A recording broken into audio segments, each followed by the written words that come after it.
गांव के एक छोटे से घर में 65 वर्षीय रामलाल अकेले रहते थे। उनका शरीर कमजोर हो चुका था। आंखों पर मोटे चश्मे के बिना कुछ साफ नहीं दिखता था। आवाज में कंपन था और पीठ चुकी हुई थी। उनकी पत्नी का देहांत 10 साल पहले हो गया था और उसके बाद से उनका अकेलापन और बढ़ता गया।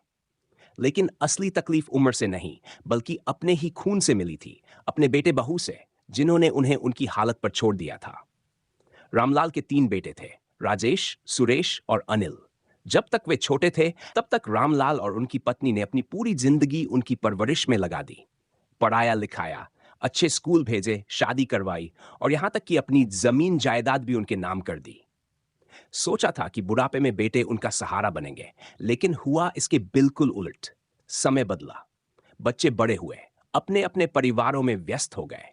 कोई शहर चला गया तो कोई विदेश में जा बसा। धीरे धीरे रामलाल के पास सिर्फ यादें रह गई।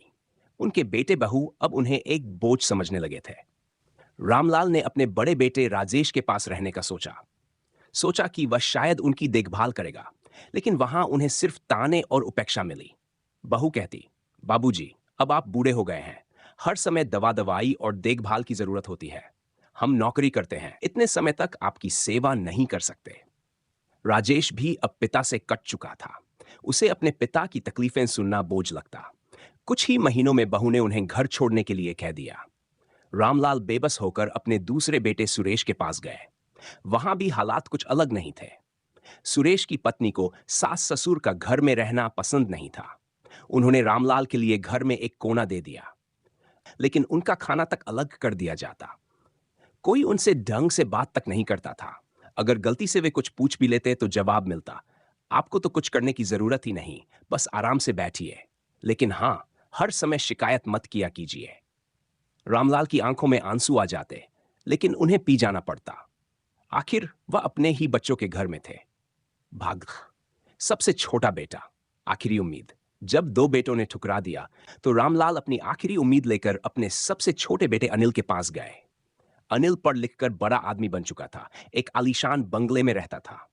लेकिन जब रामलाल वहां पहुंचे तो बहू ने दरवाजे पर ही रोक दिया। बाबूजी, हम बिजी लोग हैं, हमारा लाइफस्टाइल अलग है। हमारे दोस्तों के सामने आपकी उपस्थिति अजीब लगेगी। आप गांव वापस चले जाइए, वहां आपको ज्यादा आराम रहेगा। अनिल ने भी पिता को अंदर आने नहीं दिया।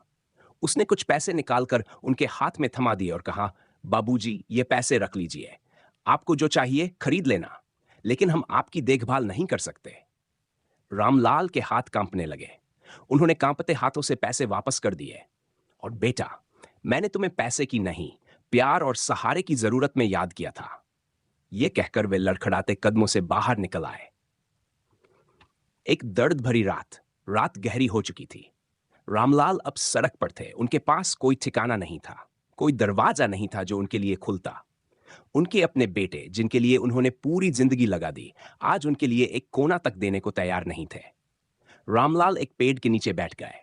आसमान में चांद चमक रहा था, लेकिन उनकी आंखों से आंसुओं की धारा बह रही थी। उन्हें उनकी पत्नी की बातें याद आई। रामलाल, अपने बुढ़ापे के लिए कुछ बचाकर रखना। बच्चे अपने होंगे, पर वक्त बदलते देर नहीं लगती। आज वे बातें सच साबित हो रही थी। कहानी जारी रहेगी अगले भाग में। रामलाल की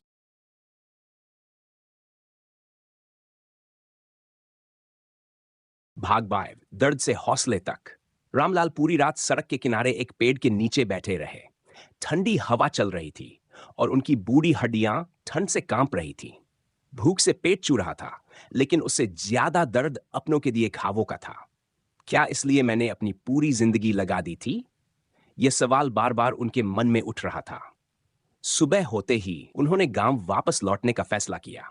शहर की चमक धमक में उनके लिए कोई जगह नहीं थी। वो पैदल ही चल पड़े, क्योंकि जेब में 1 रुपया भी नहीं था।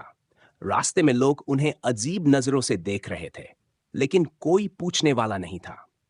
गांव पहुंचते ही वे अपने पुराने टूटे फूटे घर में पहुंचे, जहां कभी उनकी पत्नी के साथ बिताए खूबसूरत पल थे।